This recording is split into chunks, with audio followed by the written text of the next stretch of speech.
Welcome to our very first flipped advanced viewing opportunity. Kit and I talked about the fact that we felt kind of rushed in class. There's so much for us to cover, and we want to be sure that we're able to hear your questions and have discussions. So we decided we would try this new trend, the flipped classroom trend, and we would just create advanced materials for you that you can look at before our class or after our class in your own time as you wish, if you're able, if you desire to. So this particular presentation is going to cover exponential growth of intelligence, visualizing information, and JGI. You've seen a slide like this from me before. This is where I'm thinking about all the brains, all the networks around the globe that are bringing information and ideas and data to us, to our brain, through the cloud. And it can feel like a torrential rain of information and ideas, and it can feel overwhelming and difficult to find the ones we want. And guess what? It's accelerating every day. So this is a talk about how to experience that exponential increase of information, what we can do to benefit from it, not drown in it. Torrents in everyday world are rushing waters that you can feel like you're drowning in and overwhelmed by. And it happens that in computer science, torrents is also a word, but it means something a little bit different. Torrents are data downloads that instead of one bit of download that goes from one server to another distinct server, they're not even complete messages, but bundles of data that can come and pause and then resume, and they come from multiple places and they go to multiple places. And a reason to have this kind of distributed communication is that it enables smaller files, and that means they can go faster. So this means it's cheaper and more efficient. And by being cheaper and more efficient, guess what? It means there's more and more and more and more coming at us. So no wonder we may feel overwhelmed. There is an 8th century tale of exponential growth. Some people say it was 8th century in China, and other people say it was 6th century in India. But it is a story that people love, especially in technology. The story is about exponential growth. A brilliant inventor created the game of chess for an emperor, and the emperor was so enthralled with the game that he offered rich rewards. The inventor, though, was modest and only asked for a single grain of rice on the first square of the chessboard, doubling, 2 on the second, 4 on the third, and so on, doubling, doubling, doubling. And the emperor was amazed at the modesty of the request, thinking, oh, I can give him a little bit of rice.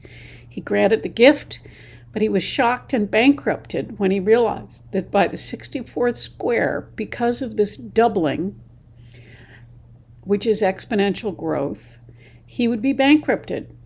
And he would need to deliver more grains of rice than the entire production of rice was in the world. This is a story that Ray Kurzweil loves to tell. You may have heard of him. In 1986, he became famous, making 147 predictions about the future that many people thought were just crazy. But he was an MIT scientist who'd already won a Grammy for a music creating computer he developed, and he developed ways to teach the blind. He developed the first flatbed scanner. Lots and lots of inventions, and he understood this idea of exponential growth, and that is what drove his prognostications. And it turned out that by 2009, when most of these were to have come true, 86% were proven absolutely accurate, and others might still be coming true.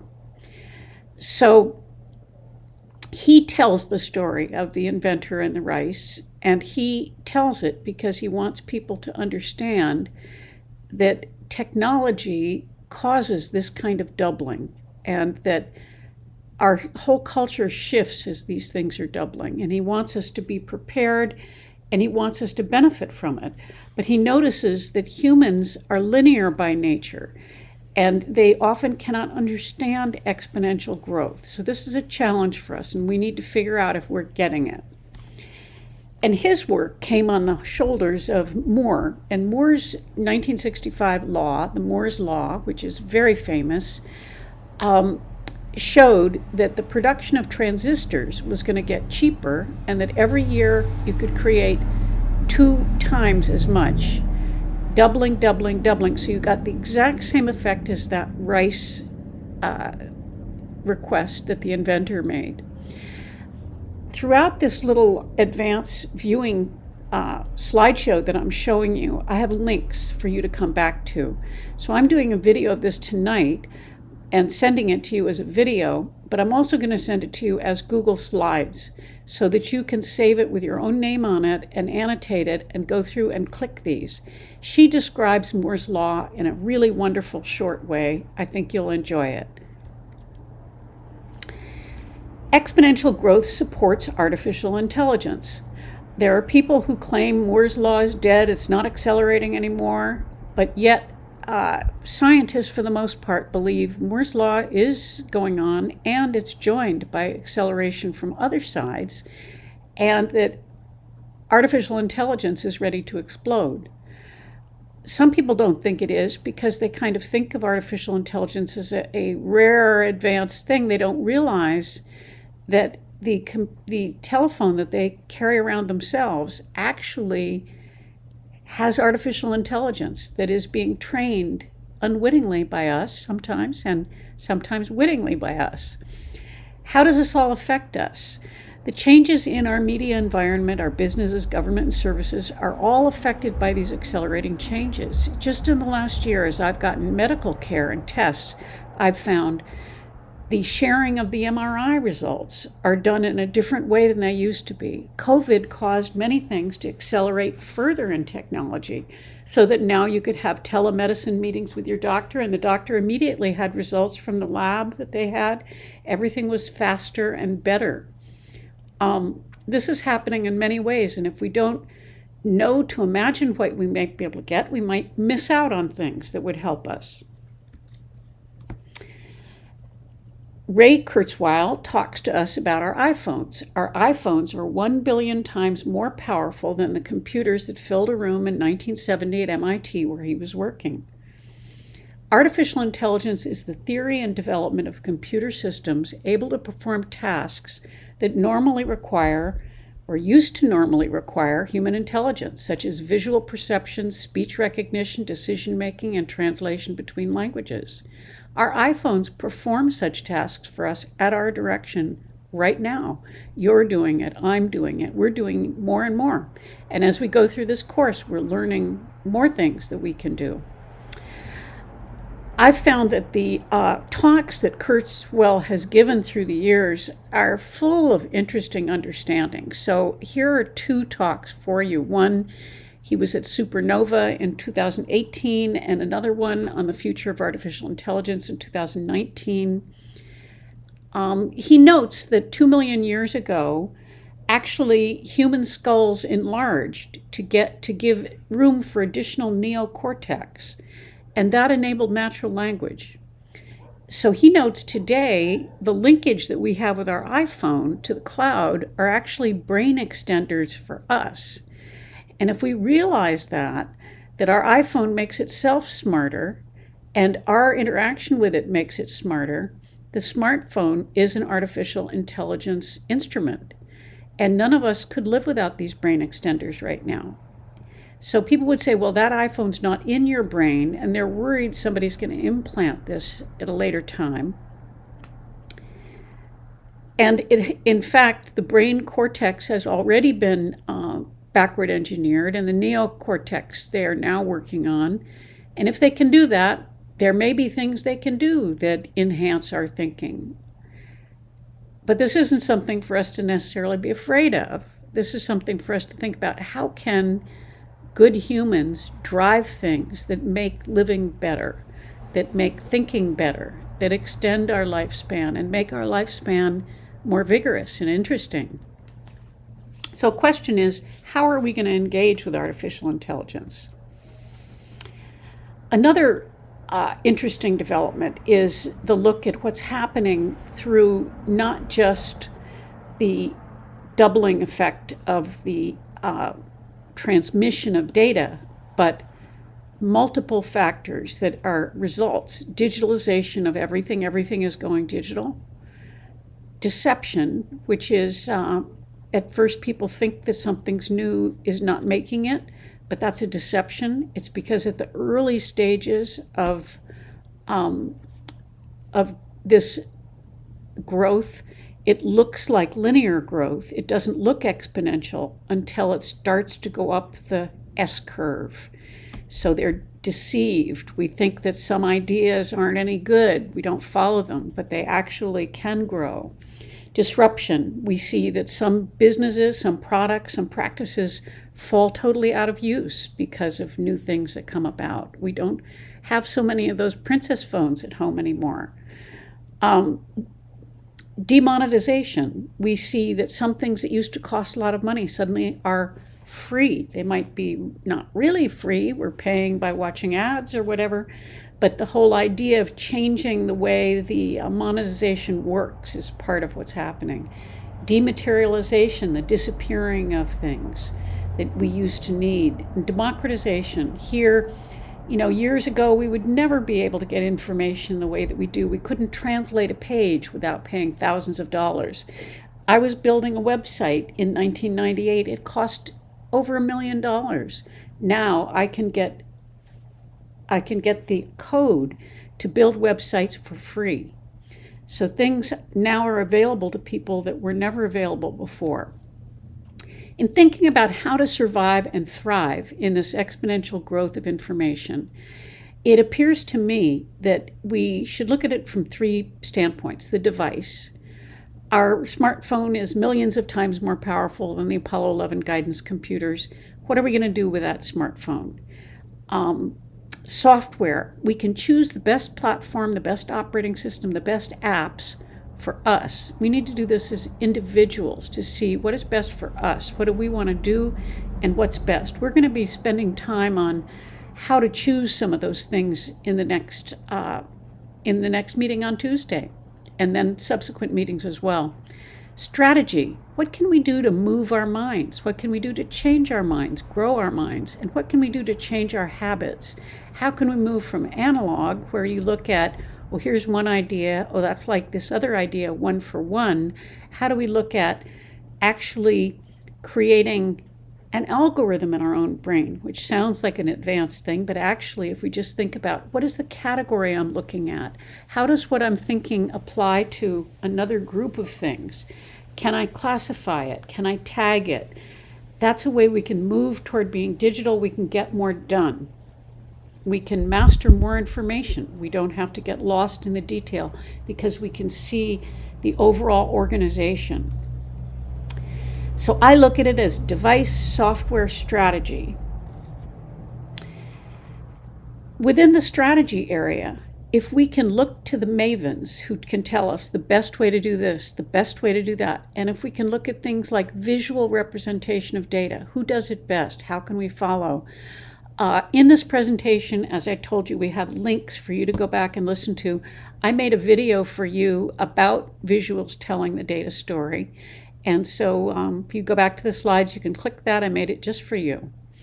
The two illustrations on this page are both by Charles Joseph Menard, a Frenchman who lived in the 1800s. And the illustration on the right, which is featured by Edward Tufte, who's this great impresario of visual thinking, who's an expert in the world, regarded as the top guy in the world at this point on that. And he runs classes all over the country, has done it for decades. I took one. He chooses this illustration of Napoleon's march into Russia, which was done by Menard, as the greatest representation ever.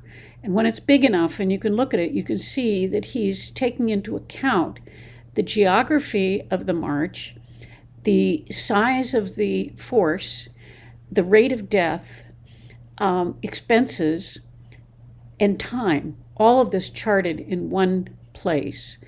It's very important to Tufte, and the reason he chooses Menard is that there's nothing that's just decorative in this. It's a matter of actually using the data to tell the story very directly and intelligently. So you need to think about the data, think of what you're trying to communicate, and then organize it so that the size of that beige shape that travels across the page is actually showing you something real. It's showing you the real path, and it's showing you how the number of people on the path changed over time. So it's quite exciting. And I also put down the picture of Tufte's wonderful books. I have these books, and when you take his courses, you get those books. And it's a wonderful, enjoyable thing to do. But those principles are something that help us to filter the information that we're getting in the world and organize it in our own minds. Whoops. We are all hit with so much data every day, so much information. I'm going to stop that, but you can see I actually do have a video there for you. This is one of my favorite illustrations by Tufte. This is, Kit showed us in his lesson on voice how we could look at the diagrams of sound for voice. And these are actual, each one is a different animal, and we can look at the differences between the way those animals' sounds look. It's just one example. There are thousands of examples in Tufte's of how to try to display information in a way that communicates more than we would have thought. Another really important, exciting, intellectual and visual repository is Google Books Ngram Viewer. This is a search engine that charts word frequencies from over 8 million books. And this woman here, this is a video that you can watch, and she really explains how Ngrams work. Ngrams are, within a sentence, how many pairs of words are there in it. And by looking at that structural look at how the words relate to each other, they're able to chart ideas through time. Here I show you, if you go to the link, books@google.com/ngrams, you get to this search. And this is the default search they show you: Albert Einstein, Sherlock Holmes, Frankenstein. So in this particular search, they're looking at how many times within the English corpus, and you can choose the time frame and you can choose the corpus. Are you looking for just British English or American English or all English? Looking at Spanish. What is the body you're looking at?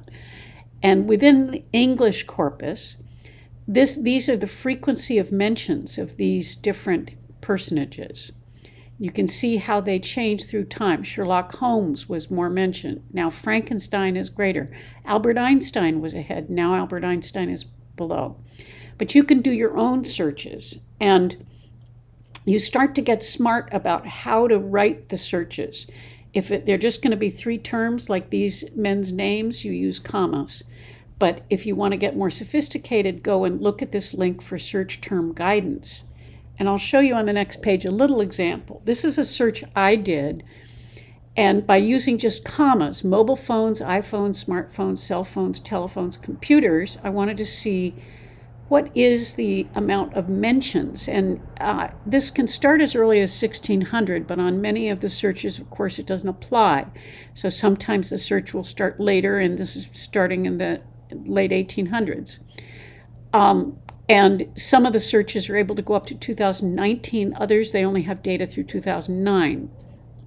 But the first time I did it, because I asked all of these mobile phone and telephone things separately, they clump down here, and you kind of see they change in which is more important, and computers went up and down and way up, and it's now further down. But when I got smarter about it and said, okay, mobile phones plus iPhones plus smartphones plus cell phones, those are all one category. I want to compare that to telephones and to computers. When I do that, we now see mobile phones have greatly vanquished the telephone, and they are really coming up and narrowing the gap with computers. And this will continue to change. So you can see how you can kind of train your brain to get smarter about what you're looking for. And then as you get the results, you're training your brain to get yet smarter and figure out more things to do. Another thing that we've started to do is to make our own infographics, which helps us to remember things, helps us to communicate things. So using some of those Tufty ideas and using little apps that are available. Canva is one of the popular ones, which we're going to show you in a later session. You can create your own images that help to walk people through processes, information, or data. This JGI are 3 important letters, and they stand for Just Google It. Sometimes I forget to just Google it when I can't fix the hot tub, and then suddenly I remember I could Google it. And if I do, there are videos, there are written materials, there are diagrams, all kinds of things. Max created a video for you about just Googling the kinds of tech questions you might have so that you can actually solve things you thought you had to wait for somebody or go to the Genius Bar or something to get solved. So this is, I think, about an 8 or 10 minute video, and Max takes you through a few different ways to search. I think it'll be very helpful. I also put up these slides from a guy, Mike Hadjic, who gives you clues on how to search general searches in Google. And he's basically showing you how to use dashes, how to use vertical lines, how to use periods. And these are ways to control what you're going to get so that your results are more meaningful. There are 8 tips here, and I would suggest that you try all 8 of them and see what it does to your searches. I've put together another resource page for you. These are videos that I've found useful, and a couple of them are articles, and there's a transcript that I'm still perfecting, but you've got a live link to it so you can get it and see it. I hope that you all have a chance to look at these materials before class, and I hope that you're able to open the Google Slides I'm going to send you a link to. The link will also be on the website. And when you click it, you are going to be renaming the document so that it has your name. And this makes it act like a workbook for you so that you can open it, go through, watch all of the videos and the links, click the links in it, and you can also write your own notes in it. So I hope you enjoy that and tell us what you think. Bye.